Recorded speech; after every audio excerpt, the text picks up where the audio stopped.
Have you ever had a day when nothing is exactly wrong, and yet something inside you keeps whispering, this is not quite it? You answer the messages, you do the work, you make dinner, return the call, show up for the people you love, and still there is a little ache underneath everything. Not a crisis, not even a clear desire, just a quiet restlessness.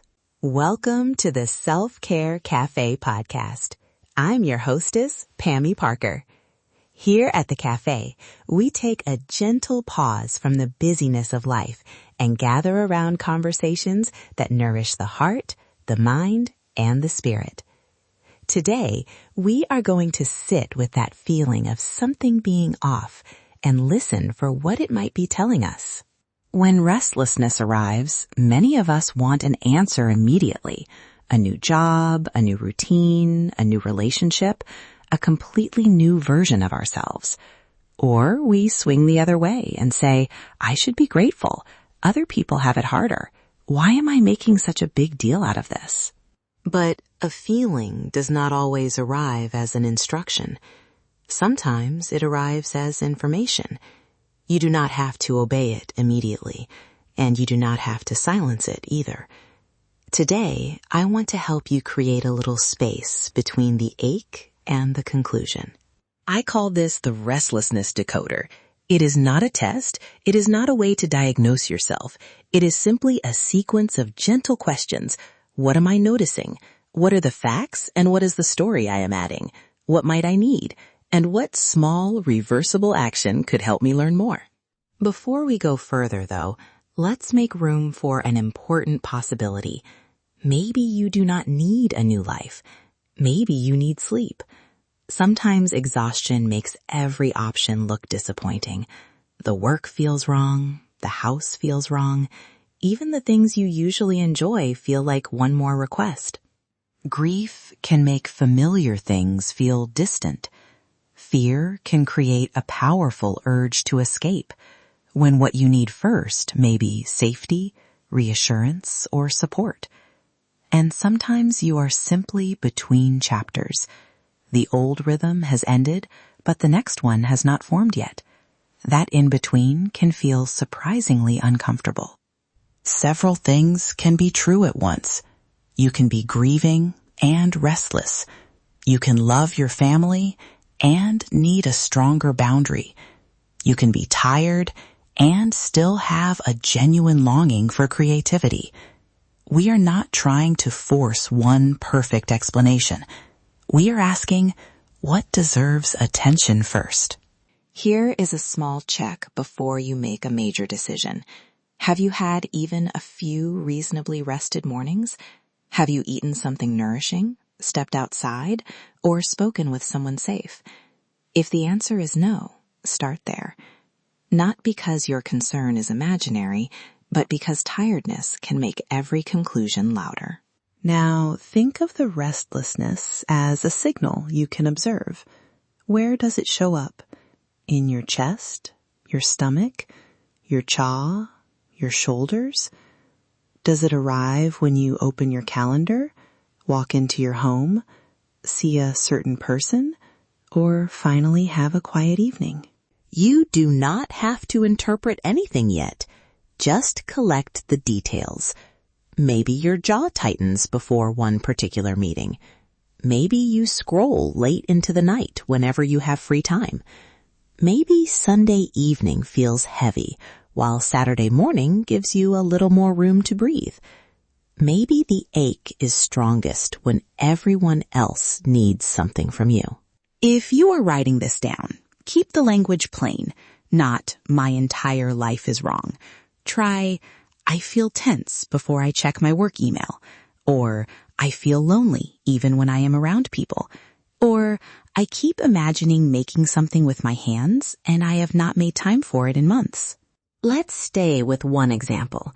Imagine a woman who notices that she feels dread every Sunday night. She tells herself, I cannot keep living like this. Then she scrolls until midnight because she does not want Monday to begin. That sentence may be important, but it is not the whole picture. So she pauses and asks, what do I actually know? She knows Monday begins early. She knows her calendar is crowded. She knows she has been postponing a conversation with her manager. She also knows she has not had an evening that belonged entirely to her in several weeks. Then there is the story. The story says, I have wasted my potential. I chose the wrong path. I have to leave immediately. Stories aren't bad. Our minds create them because uncertainty is uncomfortable, and a strong story can make uncertainty feel temporarily manageable. And notice, I am not asking her to argue with that story or slap it away. I might ask, what happened today that made the story feel urgent? Did someone dismiss an idea? Did she feel trapped? Did she go another week without rest? Facts and stories can sit beside each other while we learn which details need care. Once the pattern is clearer, ask what need may be underneath it. Restlessness can cover a need for rest, connection, autonomy, creativity, meaning, safety, belonging, or a boundary. Sometimes the need is not dramatic at all. It may be the need to make one decision without consulting everyone else first. For our Sunday night example, the need might include meaningful work. It might also include recovery, a clearer conversation at work, and one protected evening. That changes the next question. Instead of, what permanent change must I make? She can ask, what would give me useful information? Perhaps she protects 30 minutes on Tuesday to work on a project she finds meaningful.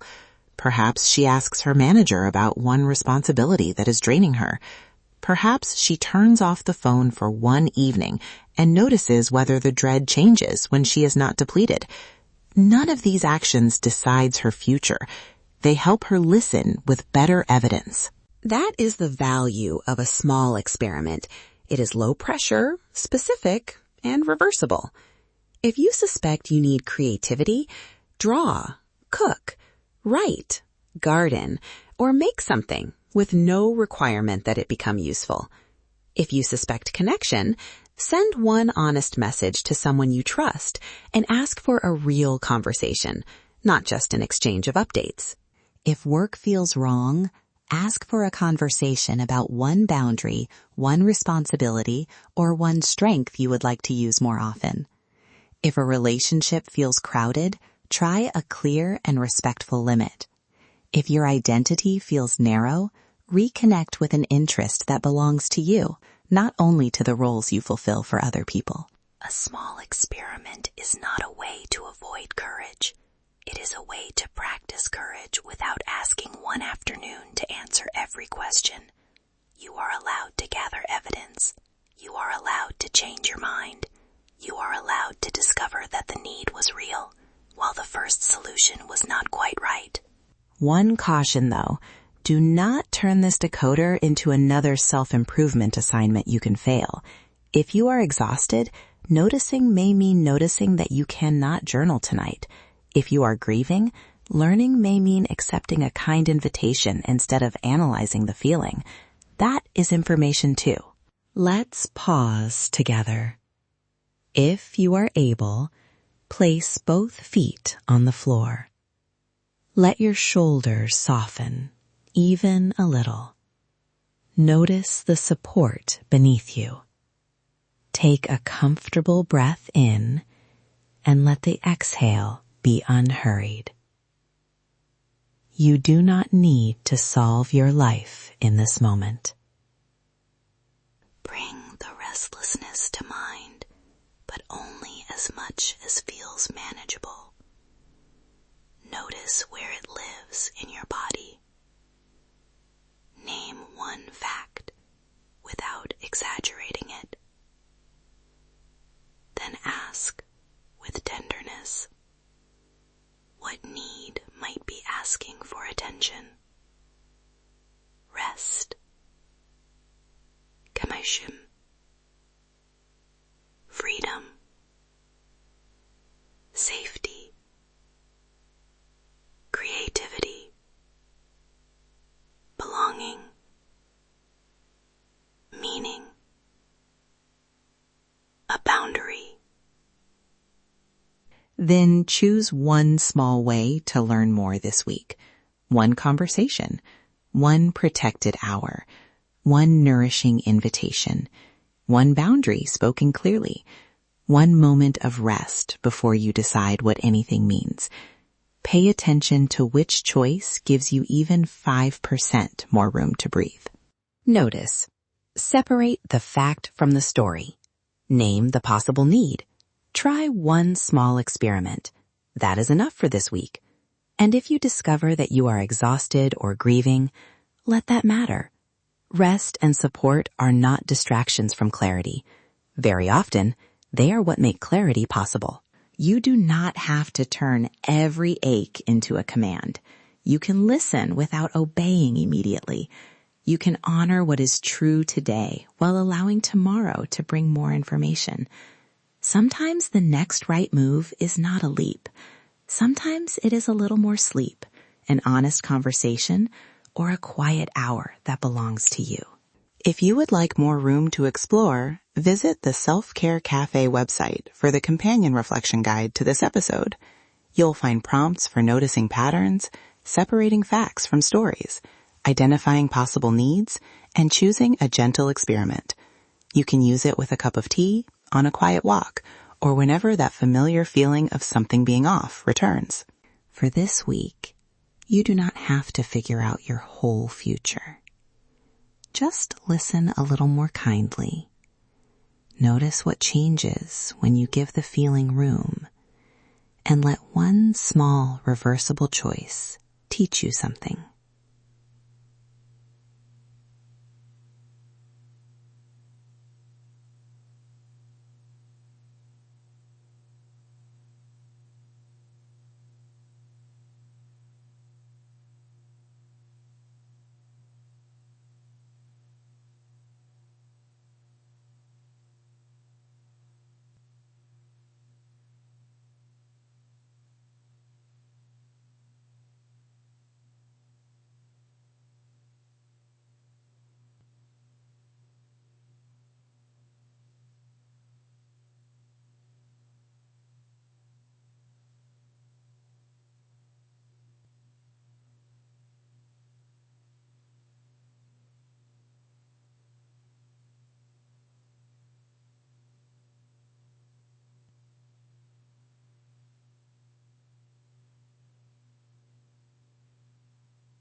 Come as you are. Leave nourished.